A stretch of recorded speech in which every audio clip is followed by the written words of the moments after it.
The morning sun cast long shadows across the quiet streets of London, as Prince William and Catherine, the Princess of Wales, prepared for what seemed like another routine royal engagement. Neither of them knew that this particular Tuesday in March would become a day remembered by millions around the world. It was a day that would prove how the smallest acts of kindness can ripple across oceans and touch hearts in ways no one could predict. Catherine stood before her mirror, choosing a simple blue dress. She had always preferred understated elegance over flashy displays of wealth. William adjusted his tie nearby, both of them discussing their schedule for the day. They were visiting a children's hospital in Manchester, something they had done countless times before. Royal visits to hospitals were standard protocol, carefully planned events with predetermined routes, scheduled meetings, and scripted conversations. The royal protection officers had already surveyed the hospital 3 times. Every hallway had been mapped, every potential security risk assessed. The hospital staff had spent weeks preparing, ensuring everything would run smoothly. The children's ward had been cleaned until it sparkled, and the young patients had been briefed about the royal visit. Everyone expected a pleasant but predictable encounter. As their car pulled up to Manchester Children's Hospital, crowds of well-wishers had already gathered outside. People waved small British flags, and children pressed against the barriers hoping to catch a glimpse of the future king and queen. Camera crews from major news networks positioned themselves strategically, expecting to capture the usual pleasant interactions and formal handshakes that characterized most royal visits. Inside the hospital, 8-year-old Emma Rodriguez lay in her bed in the cancer ward. She had been fighting leukemia for 2 years, enduring countless chemotherapy sessions that left her weak and exhausted. Her parents, Maria and Carlos, had taken turns staying by her bedside, watching their once energetic daughter struggle with a disease that seemed too big for her small body to handle. Emma's room was decorated with get-well cards from her classmates and colorful drawings she had made during her better days. Her favorite stuffed elephant, worn soft from years of hugging, sat on her bedside table. She had lost most of her hair from the treatments, but her spirit remained surprisingly strong. Her parents marveled at how she could still smile despite everything she had endured. When the nurses mentioned that Prince William and Kate were visiting the hospital, Emma's eyes lit up for the first time in weeks. She had always been fascinated by stories of princesses and castles. Her mother read her fairy tales every night, and Emma often imagined herself in beautiful gowns, living happily ever after in magical kingdoms. The idea of meeting a real princess seemed like something from one of her storybooks. Maria helped Emma put on her favorite pink pajamas, the ones with little stars scattered across the fabric. They combed her thin hair gently and placed a small tiara headband that her grandmother had brought from Spain on her head. Emma insisted on wearing it, saying she wanted to look proper for the princess. Her parents exchanged worried glances, hoping their daughter wouldn't be disappointed if the royal couple only made a brief appearance. Dr. Sarah Thompson, the head of pediatric oncology, had been working at the hospital for 15 years. She had seen many VIP visits come and go, most following the same pattern. Important people would tour the facilities, shake hands with staff, maybe pose for a few photos with patients, and then move on to their next appointment. While these visits brought positive attention to the hospital, they rarely created lasting connections with the children. Thompson had heard different things about William and Catherine. Other hospitals spoke of how they seemed genuinely interested in the patients, asking meaningful questions, and spending extra time with families. Still, she tried to manage expectations among her staff and patients. Royal schedules were notoriously tight, and security protocols often limited spontaneous interactions. The hospital's public relations team had selected several patients for the royal couple to meet, choosing children who were well enough to participate and whose stories might resonate with the media. Emma hadn't been on the original list. Her condition had been too unstable in recent weeks, and doctors worried that excitement might be too taxing for her weakened immune system. But Emma had specifically requested to meet the princess. When her primary nurse, Janet Morrison, heard about this, she spoke to Dr. Thompson. Janet had cared for Emma since her diagnosis and had watched her maintain incredible courage throughout her treatment. If meeting Princess Catherine could bring even a moment of joy to this brave little girl, Janet felt they should try to make it happen. The decision was made just hours before the royal arrival to include Emma in the visit. Her parents were nervous but grateful for the opportunity. Emma spent the morning practicing what she would say to the princess, rehearsing a small curtsy her mother had taught her. She wanted everything to be perfect. As William and Catherine made their way through the hospital corridors, they stopped to speak with families in the waiting areas. Catherine knelt down to chat with nervous parents, while William discussed treatment advances with the medical staff. Their genuine interest in the work being done at the hospital was evident to everyone present. They asked thoughtful questions about patient care, funding needs, and the emotional support provided to families dealing with childhood illnesses. The royal couple's warmth and authenticity surprised many of the hospital workers. Rather than rushing through their scheduled stops, they took time to really listen to the stories being shared with them. William spoke knowledgeably about the psychological impact of long-term hospitalization on children, while Catherine demonstrated a natural ability to connect with worried mothers and fathers. As they approached the children's ward, the atmosphere became more delicate. The young patients here were fighting serious battles, and their families lived with constant uncertainty about the future. The royal protection officers maintained their professional distance while allowing William and Catherine the space they needed to interact meaningfully with the children and their loved ones. Emma's room was their final scheduled stop before heading to the hospital's research facility. When they entered, they found Emma sitting up in her bed, wearing her star-covered pajamas and the small tiara her grandmother had given her. Her parents stood nervously beside her bed, unsure of proper royal protocol, but determined to support their daughter's excitement about meeting a real princess. Catherine approached Emma's bedside with a gentle smile, immediately noticing the little girl's bright eyes and the careful way she had arranged her few belongings. William followed, his expression softening as he took in the scene of this small child facing such enormous challenges with obvious courage.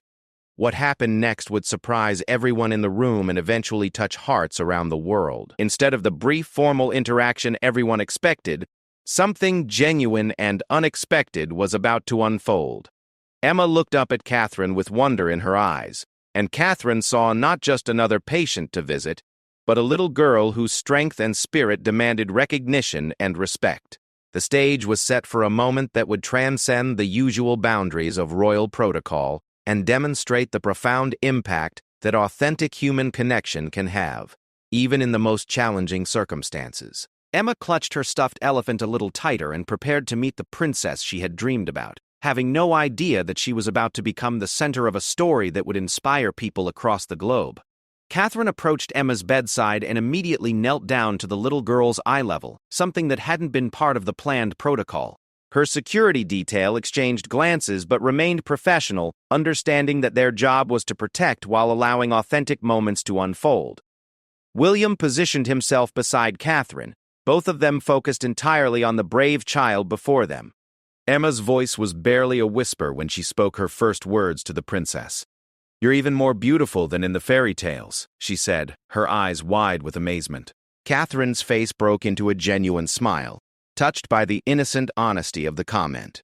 She had heard many formal greetings during royal visits, but Emma's simple observation carried a sincerity that immediately connected them. "Thank you, sweetheart," Catherine replied, her voice warm and gentle. "I love your tiara. You look like a real princess yourself." Emma's face lit up with pride as she touched the small headband her grandmother had brought from Spain. She had worried it might look silly next to Catherine's elegant appearance, but the princess's approval made her feel special and important. William noticed the drawings scattered across Emma's bedside table and picked up one that showed a castle with colorful flags flying from its towers. "Did you draw this?" he asked, genuinely impressed by the 8-year-old's artistic skills.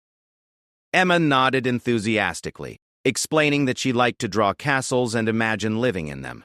Her parents watched nervously, hoping their daughter's excitement wouldn't overwhelm her weakened system. What struck everyone in the room was how naturally William and Catherine interacted with Emma. They didn't speak in the overly cheerful, patronizing tone that some adults used with sick children. Instead, they talked to her as they would any bright, interesting person, asking about her drawings, her favorite colors, and her dreams for the future. Emma told them about her stuffed elephant, Eduardo, named after her great-grandfather who had immigrated to England from Mexico many years ago. She explained that Eduardo stayed with her during all her treatments and helped her feel brave when the medicine made her feel sick. Catherine gently touched the worn elephant, understanding immediately how much comfort this simple toy provided during difficult times. The conversation flowed naturally as Emma shared stories about her life before the illness. She had loved dancing and had been learning flamenco from her grandmother. She missed school and her friends but looked forward to returning when she felt stronger. Her parents were amazed at how animated their daughter became while talking to the royal couple, more energetic than she had been in weeks. Dr. Thompson watched from the doorway, noting how the interaction was energizing rather than exhausting for her young patient. She had been concerned about including Emma in the visit, but seeing the little girl's face light up with joy made her grateful they had made the decision to include her. The genuine interest William and Catherine showed in Emma's story was clearly having a positive effect. As their conversation continued, Emma mentioned her biggest worry wasn't about her own treatment, but about other children who didn't have families to stay with them in the hospital. She had noticed kids in nearby rooms who seemed lonely, and it bothered her that some children had to face their illnesses without constant support. Her empathy for others, despite her own struggles, moved everyone present. Catherine was particularly touched by Emma's concern for other patients. Here was a child fighting for her own life, yet she spent time thinking about how to help others who might be struggling. It reminded Catherine of why she and William chose to focus their charitable work on children's causes. Young people, like Emma, demonstrated incredible resilience and compassion, even in the most challenging circumstances. William asked Emma what she wanted to be when she grew up, and without hesitation, she said she wanted to help other sick children feel better. Maybe she would become a doctor like Dr. Kesby Thompson, or maybe a nurse like Janet, who always made her laugh. She wanted to work in a place like this hospital, helping families who were scared and sad about their children being sick. The scheduled 15-minute visit had already stretched to 30 minutes, but neither William nor Catherine seemed concerned about their tight schedule. Their protection officers remained patient, understanding that meaningful connections sometimes required extra time. The hospital staff watched in amazement as the royal couple continued to engage deeply with Emma and her family. Emma's mother, Maria, found the courage to share how difficult the past 2 years had been for their family. The financial strain of constant medical bills, the emotional toll of watching their daughter suffer, and the uncertainty about the future had tested their strength. But Emma's courage had inspired them to keep fighting and maintain hope. Catherine listened intently to Maria's story, asking thoughtful questions about the support systems available to families dealing with childhood cancer. She wanted to understand not just the medical aspects of Emma's treatment, but the broader impact on the entire family. William discussed with Carlos the challenges of balancing work responsibilities with caring for a seriously ill child. The conversation revealed the complex realities facing families dealing with pediatric cancer. Beyond the medical treatment, they struggled with practical issues like transportation to frequent appointments, finding temporary housing near the hospital during extended stays, and maintaining some normalcy for siblings who also needed attention and support. As they talked, Emma grew tired but remained alert and engaged. She asked Catherine if being a princess was like in the storybooks, and Catherine laughed gently, explaining that real life was different from fairy tales, but could still be wonderful and meaningful. She told Emma that the best part of her role was meeting brave children like her, who inspired everyone around them. William shared some of his experiences working with children's charities, describing other young people he had met who faced serious challenges with remarkable courage. He told Emma that children like her taught adults important lessons about strength, hope, and the power of maintaining a positive spirit even during difficult times. The conversation took an unexpected turn when Emma asked if Catherine ever felt scared about anything. The question caught the princess off guard, but she answered honestly, explaining that everyone feels frightened sometimes, even princesses. What mattered was finding ways to be brave despite the fear, just like Emma was doing every day in the hospital. This honest exchange created a deeper connection between them. Emma felt understood and respected, while Catherine was reminded of the wisdom that often came from children facing extraordinary circumstances. The little girl's directness and honesty provided a refreshing contrast to the formal interactions that typically characterized royal engagements. Thompson quietly informed the royal couple that Emma needed to rest soon, as her energy levels had to be carefully monitored. But before they left, something unexpected happened that would soon capture the world's attention. Emma looked up at Catherine with sudden inspiration and asked if the princess would like to see something special. Without waiting for an answer, Emma reached under her pillow and pulled out a small, hand-sewn pouch that her grandmother had made. Inside was a collection of smooth stones she had painted during her better days, each one decorated with hopeful messages and bright colors. She had been saving them as gifts for people who had been especially kind to her during her treatment. Emma selected a blue stone painted with a golden sun and tiny silver stars. She had written "Hope Shines" in her careful 8-year-old handwriting across its surface. Looking directly at Catherine, she offered this precious gift, explaining that she wanted the princess to have something to remember their meeting.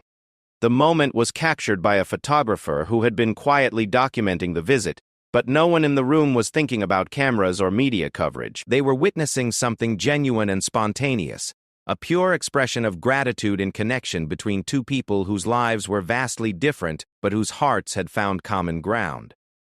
Catherine accepted the painted stone with tears in her eyes, understanding the significance of this gift. Emma had created this with her own hands during a time when even simple tasks required enormous effort.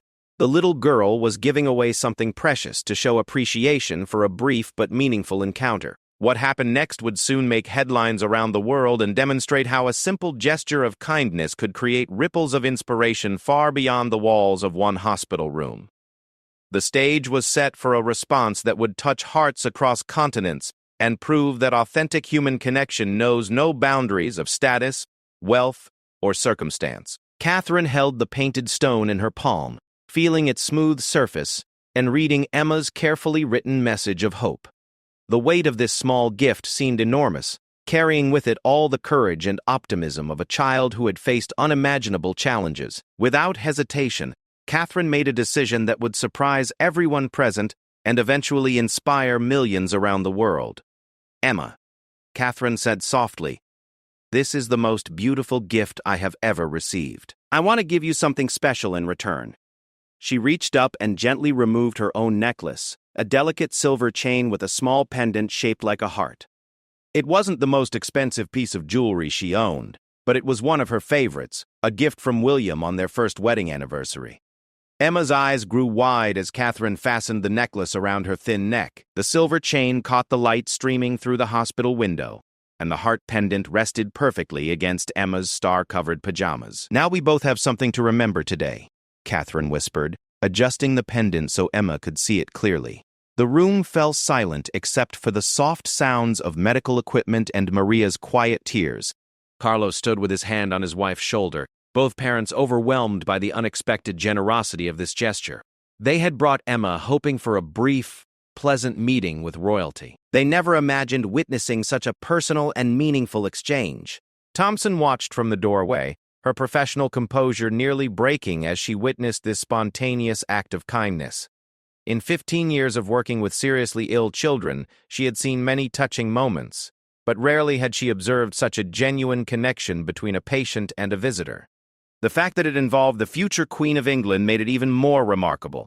William stood beside his wife, proud of her instinctive response to Emma's gift, but not entirely surprised. He had watched Catherine interact with countless children during their charitable work, and her ability to connect authentically with young people had always impressed him. Her decision to share something personal with Emma reflected the compassion that made her such an effective advocate for children's causes. Emma lifted the pendant carefully, examining its intricate design with the focused attention that only children can bring to something truly special. "It's the most beautiful thing I've ever seen," she said, her voice filled with wonder. "I'll wear it every day and think about meeting a real princess."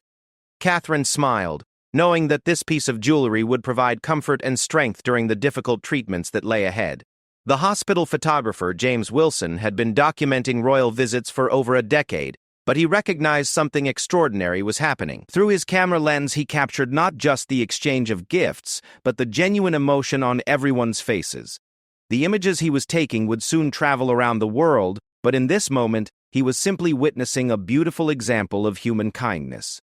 Nurse Janet Morrison stepped forward to check Emma's vital signs, a routine part of managing her care during exciting events. She was pleased to see that despite the emotional intensity of the meeting, Emma's condition remained stable. If anything, the joy and excitement seemed to be energizing rather than exhausting the young patient.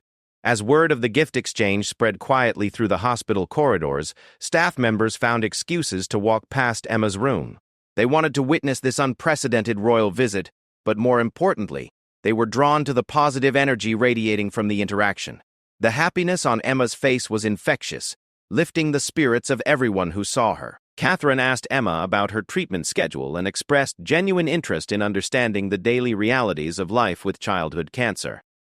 Emma explained the different medicines she took, describing some as the mean red ones that make me sick, and others as the nice blue ones that help me feel stronger. Her matter-of-fact approach to complex medical treatments impressed everyone present.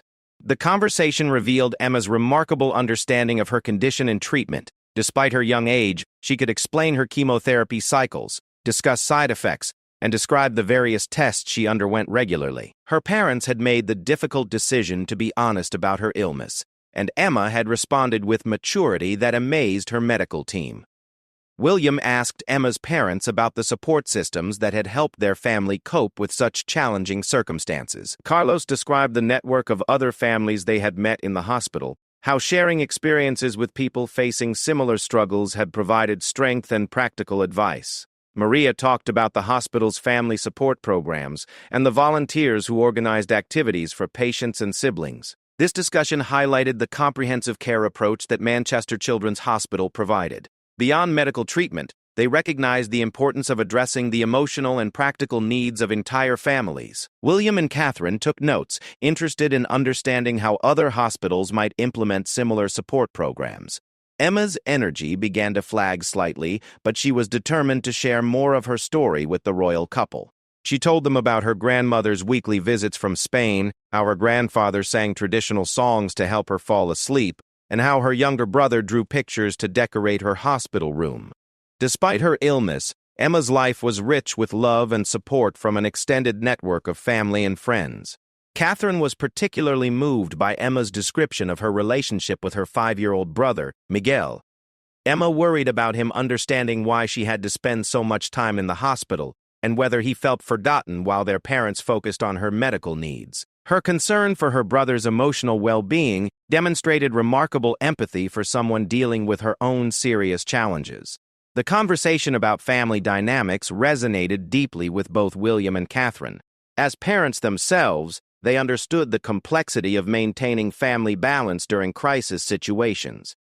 Emma's awareness of how her illness affected everyone around her showed wisdom beyond her 8 years, and highlighted the far-reaching impact of childhood illness on entire family systems. Dr. Thompson approached to inform the royal couple that Emma needed to begin her afternoon treatment cycle soon. The timing of medical procedures in pediatric oncology followed strict schedules, and delays could affect the effectiveness of carefully calibrated treatment protocols. However, she was reluctant to interrupt such a meaningful interaction. Sensing that their time was drawing to a close, Emma asked Catherine one final question that would stay with the princess long after leaving the hospital. When you go to fancy parties and meet important people, will you tell them about children like me who are fighting to get better? The innocence and hope in this question touched everyone present. Catherine promised Emma that she would indeed share her story and use her platform to raise awareness about childhood cancer research and family support programs. This wasn't just a polite response to a sick child. Catherine meant every word and would soon prove her commitment through concrete actions that would benefit countless families facing similar challenges. As they prepared to leave, Emma asked if she could give Catherine one more thing. From her bedside table, she selected a small drawing she had made that morning, a picture of 2 princesses standing together under a rainbow. "This is you and me," she explained, "being friends forever." Catherine accepted this second gift with equal gratitude, understanding that Emma had given her far more than artwork. The formal goodbye proceeded with Emma attempting a small curtsy from her hospital bed, which made everyone smile. Catherine leaned down to embrace the little girl carefully, mindful of her fragile condition but wanting to express genuine affection. William shook hands solemnly with both Emma and her parents, treating them with the respect and dignity he would show any important dignitaries. As they left the room, Catherine turned back one final time to wave at Emma, who was touching her new necklace and smiling brightly. Neither of them knew that their exchange of gifts was about to become a worldwide sensation, inspiring acts of kindness and raising awareness about childhood cancer in ways that would surprise everyone involved. The hospital photographer reviewed his images, knowing he had captured something special but not yet understanding the global impact these photographs would soon have. The stage was set for a story that would transcend typical royal news coverage and demonstrate the power of authentic human connection to inspire positive change across continents. Within hours of William and Catherine's departure from Manchester Children's Hospital, the photographs of their gift exchange with Emma began circulating through news networks around the world. James Wilson, the hospital photographer, had initially planned to submit the images through standard royal press channels, but the emotional impact of what he had witnessed convinced him that these photos deserved immediate and widespread attention. The first image to gain international recognition showed Catherine kneeling beside Emma's bed, carefully fastening her own necklace around the little girl's neck. Emma's expression of pure wonder and joy, combined with Catherine's gentle concentration, created a powerful visual narrative that needed no explanation. The second photograph captured Emma holding up her painted stone, offering it to Catherine with both hands in a gesture of innocent generosity. Major news outlets across Europe picked up the story within hours. The BBC led with a segment about the unexpected personal connection between the Princess of Wales and the young cancer patient. Sky News featured an interview with Dr. Thompson, who described the genuine emotion she had witnessed during the royal visit. International networks including CNN, France 24, and Deutsche Welle quickly followed with their own coverage. Social media platforms exploded with responses to the images. The photograph of Catherine placing her necklace on Emma became one of the most shared royal images in recent memory, garnering millions of likes, shares, and comments within the first day. People from dozens of countries posted messages of admiration for both the princess's kindness and Emma's courage. Celebrity supporters began using their platforms to amplify the story. Ellen DeGeneres shared the image with her millions of followers, writing about the power of small gestures to create big changes. Oprah Winfrey featured the story on her social media channels, praising both Emma's bravery and Catherine's authentic response. British actors, musicians, and athletes added their voices to the growing chorus of support. The story reached unexpected corners of the internet, as people from different cultures and backgrounds found personal meaning in the exchange. In Japan, the concept of omotenashi, sincere hospitality and care for others, resonated with viewers who saw Catherine's gesture as embodying this cultural value. Spanish-language media highlighted Emma's Mexican heritage through her grandmother's influence, making the story particularly meaningful to Latino communities worldwide. Emma's parents, Maria and Carlos, were overwhelmed by the sudden attention their daughter's story was receiving. The hospital's communications team worked carefully to manage media requests while protecting the family's privacy and Emma's medical needs. They were grateful for the positive attention, but wanted to ensure it didn't interfere with their daughter's treatment or recovery. Dr. Thompson found herself fielding calls from medical professionals around the world who wanted to understand more about Manchester Children's Hospital's approach to patient care. The positive publicity was bringing unprecedented attention to childhood cancer research and family support programs. She was particularly pleased that the story was highlighting the comprehensive care needed by families dealing with serious pediatric illnesses. Within a week of the initial photos being published, something unexpected began happening. Children's hospitals around the world started reporting an increase in volunteer applications from people inspired by Emma and Catherine's story. The Royal Marsden Hospital in London saw a 300% increase in inquiries about their volunteer programs. Similar increases were reported in hospitals across the United States, Canada, Australia, and throughout Europe. Charitable donations to pediatric cancer research organizations spiked dramatically. The Children's Cancer Research Foundation received more donations in 10 days following the story than they typically collected in a month. Small donations from individual families far outnumbered large contributions from wealthy philanthropists, suggesting that ordinary people were deeply moved by Emma's story and wanted to help other families in similar situations. Local communities began organizing their own acts of kindness inspired by the royal visit. In Manchester itself, residents started visiting the Children's Hospital with handmade gifts, books, and toys for young patients. Similar initiatives sprouted in cities across the United Kingdom, with people creating care packages for families spending long periods in hospitals far from home.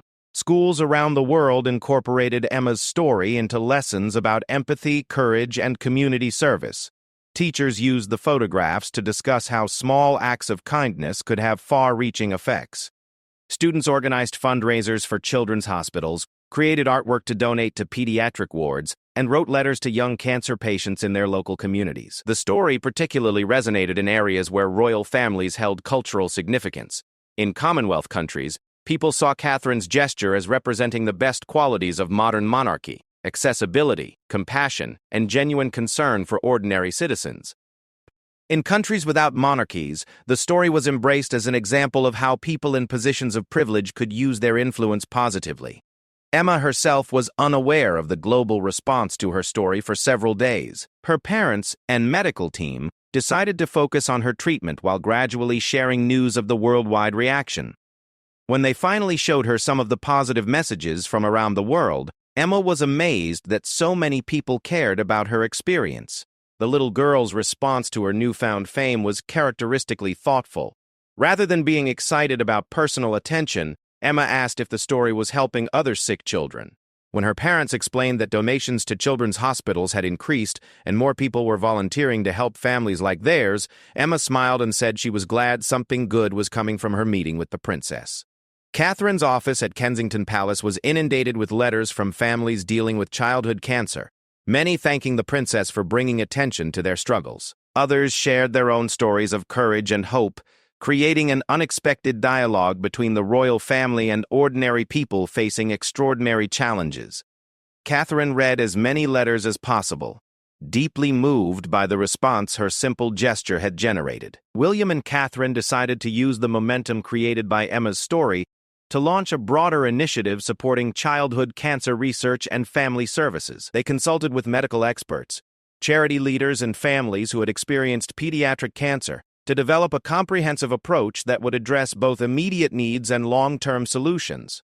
The royal couple announced plans for a new partnership between their charitable foundation and leading children's hospitals across the Commonwealth. The initiative would fund research into childhood cancer treatments, provide support for families during treatment, and create programs to help young patients maintain educational and social connections during extended hospital stays. Emma's painted stone, meanwhile, had found a place of honor in Catherine's private study at Kensington Palace. The princess kept it on her desk as a daily reminder of the courage demonstrated by children facing serious illnesses. The small blue stone, with its golden sun and silver stars, served as inspiration for the charitable work that would follow. News organizations began following up on the original story, tracking the positive changes that had emerged from the royal visit. They documented the increase in hospital volunteers, the growth in charitable donations, and the countless individual acts of kindness inspired by Emma and Catherine's exchange. What had started as a human interest story was evolving into a broader movement of compassion and community support. The global response was creating a network of people connected by their shared reaction to a simple moment of human kindness. Social media groups formed around supporting pediatric cancer research. Families shared their own stories of hope and challenge, and communities organized local initiatives to help children's hospitals. Emma's painted stone and Catherine's necklace had become symbols of how individual gestures could inspire collective action. As the story continued to spread, it demonstrated something profound about human nature and our capacity for empathy. People from different cultures, languages, and backgrounds had been united by witnessing an authentic moment of connection between two people whose circumstances were vastly different, but whose hearts had found common ground. The stage was set for lasting change that would extend far beyond the initial moment of kindness. 6 months after the initial meeting between Catherine and Emma, the ripple effects of their simple exchange continued to expand in ways no one could have predicted. Emma's health had stabilized significantly, and while she still faced ongoing treatment, her doctors were cautiously optimistic about her progress. The silver necklace from Catherine remained her most treasured possession, worn every day as a reminder of strength, hope, and unexpected friendship. The international response to their story had evolved into something far more substantial than temporary media attention. Children's hospitals across 5 continents reported sustained increases in both volunteer participation and charitable funding. The Manchester Children's Hospital, where the original meeting took place, had received enough donations to establish a new family support center, providing comfortable accommodations for relatives of patients requiring extended treatment. Catherine had kept her promise to Emma in remarkable ways. The royal couple's new charitable initiative, officially launched 3 months after their hospital visit, had already funded groundbreaking research projects at 12 major children's hospitals. Scientists were making progress on less invasive treatment options for pediatric cancer patients, partly enabled by the research grants inspired by one little girl's courage and generosity. Emma's painted stones had become an unexpected symbol of hope for childhood cancer patients worldwide. After learning about her hobby through news coverage, children in hospitals from Australia to Canada began creating their own painted rocks with messages of encouragement. These colorful stones were shared between patients, creating a global network of support and artistic expression among young people facing similar health challenges. The Emma Stones Project, as it came to be known, was formally recognized by the World Health Organization as an innovative example of how creative therapy could support young patients' emotional well-being during medical treatment. Art therapy programs in children's hospitals reported improved patient engagement and emotional resilience among participants who created and exchanged painted stones with encouraging messages. Dr. Thompson had been invited to speak at international medical conferences about the broader implications of Emma and Catherine's story for patient care. Her presentations focused on the importance of treating young patients as whole individuals rather than just medical cases, demonstrating how genuine human connection could significantly impact treatment outcomes and family coping mechanisms. The hospital's family support programs, enhanced by donations generated through Emma's story, had become a model for other medical institutions. They offered everything from temporary housing assistance to educational support for young patients missing extended school time. The success of these programs attracted attention from healthcare policymakers interested in replicating the comprehensive care approach across national health systems. Emma herself had become an unofficial ambassador for childhood cancer awareness, though her parents were careful to balance any public appearances with her health needs and normal childhood development. Her natural empathy and articulate way of explaining her experiences made her an effective advocate for other families facing similar challenges, but she never forgot that her primary job was simply being an 8-year-old girl. The little girl's concern for other patients had inspired a formal mentorship program at Manchester Children's Hospital, where longer-term patients could support newly diagnosed children and their families. Emma participated when her health allowed, sharing her experiences and offering encouragement to scared children beginning their own treatment journeys. Her ability to connect with other young patients impressed medical staff and provided valuable peer support. Catherine made several unannounced visits to see Emma during the months following their initial meeting, always coordinating carefully with medical staff to ensure these visits supported rather than disrupted treatment schedules. Their friendship had grown naturally, with Catherine sharing updates about her own children and Emma describing her progress with schoolwork and art projects. These follow-up visits never received the same media attention as their first meeting, which was exactly how both families preferred it. The continued connection between Catherine and Emma was based on genuine affection and mutual respect, not publicity considerations.